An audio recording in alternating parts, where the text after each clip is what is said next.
Harihi Om. My dear holy souls, this is Mata Anantananda, Sri Sadguru Shivarama Avadhuta Ashramam, Kamavaram village, Kurnool district, Andhra Pradesh state, from Bharat, that is India. Under the caption of Wonderful Indian Folk Stories, we are enjoying the adventurous stories of Bhatti and Vikramaditya, the historical personalities of ancient India. Among that series of videos, this is the 36th one. This is the story of three queens, a small story. This is 11th story of Bhethala to Vikramaditya. Main incidents in the story are: there was a city, Dilasa Nagar.Hridayahara was its king. He had three queens, Sugatri, Sudehi and Sukumari. Bhethal's question regarding them and Vikramaditya's logical answer. The outcoming skills from this story. This story entertains us as well mesmerizes us. It can induce interest to learn logical and lateral thinking in us. Let us enter into the story. And we have to remind that these stories are told by these stories were told by Madanabhishekavalli, the second idol on the golden throne, to Bhoja Maharaja. Among that, these are this series of stories told by Bhethala to Vikramaditya. Then once again Vikramaditya kept the corpus of Bhethala and started towards Brihadaranya. So Bhethal in the corpus started to narrate a story. And he continued, Vikramaditya, O Emperor, you are very great. You are really, I am really appreciating you regarding your efforts to help that yogi. Okay, let me narrate another story. Please hear carefully and you know the condition. Then he continued like this. There was a city by name Dilasa Nagar. To that city there was a king, Hridayahara. The meaning of the name is he is capable to get appreciation from everyone. He had three queens by name respectively Sugatri, Sudehi and Sukumari. They were very beautiful and very delicate also.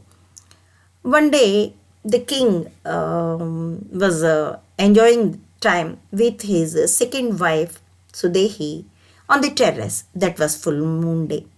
The couple were enjoying the nature and they sat down on a well furnished a sofa. And by that time the moonlight was like anything. It was very beautiful. Both the wife and husband were enjoying with beautiful words and lovable words and having fun.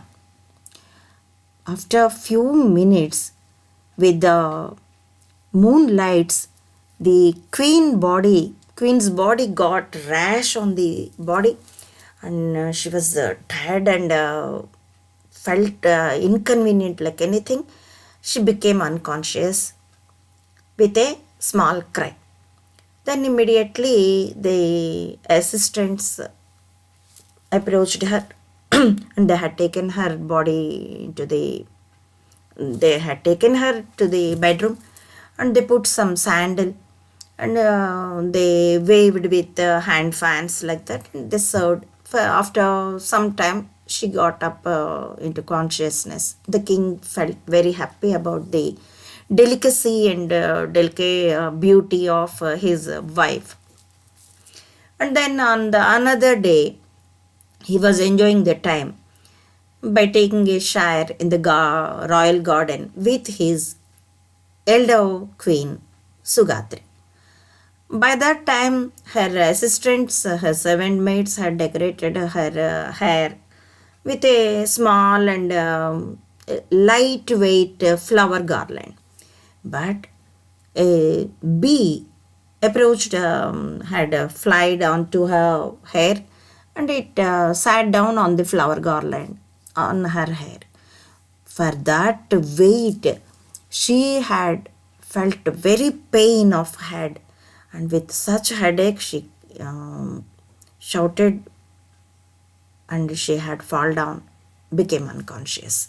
Her servant maids rushed to her and taken her to the bedroom, and they removed all the flowers and all the decorative ornaments and all from her hair, and they put some sandal and medicine in her head, and they served like anything. After some time, she became conscious. The king felt about her sensitivity, very happy.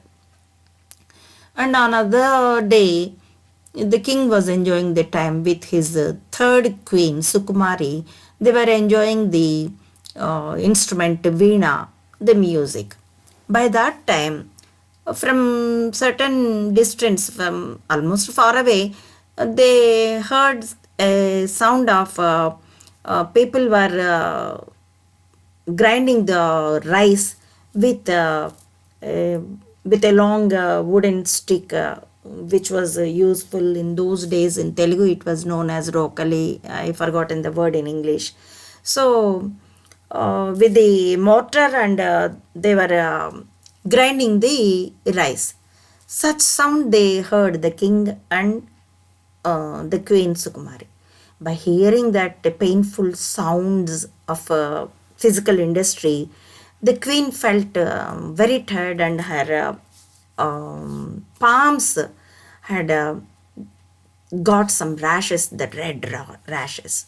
And she felt unconscious. The servant maids came there, and they applied some butter to her palms, and they served her. After some time, she got conscious. This is the story. By concluding like this, Bhetha asked, "Oh, Emperor Vikramaditya, now tell me the answer. Among the three queens, Sugatri, Sudehi, and Sukumari, who is very delicate?" You have to give the reply. Being known, if you keep silence, your head will break into 1,000 pieces, and if you break the silence, I won't under control to you. You can't subjugate me. By saying like this, Vikramaditya laughed at him and said, "First of all, I am very thankful to you. Such a beautiful and funny story you told to me. Okay, let me give the answer. Among the three queens, the first two, Sugatri and Sudehi, they had experience with their physical body the pain. The first queen, she experienced the weight of bee on her head. The second wife, she experienced the hotness of the moon rays. But the third queen, just by hearing the others' experience, feeling with mind, she got the rashes in her palms. Physically, she got the inconvenient and she got hurt. That's why she is more delicate than the other two queens." Bhetha heard this answer and laughed at Vikramaditya, and once again disappeared from his shoulder. Again, Vikramaditya reached the fire tree of the forest and climbed it up. Again, he brought down the corpus of Bhetha and kept it on his shoulder, and he started silently towards Brihadaranya. What will be the next story? Let us continue in the coming up videos. Harihi Om. Thank you for watching.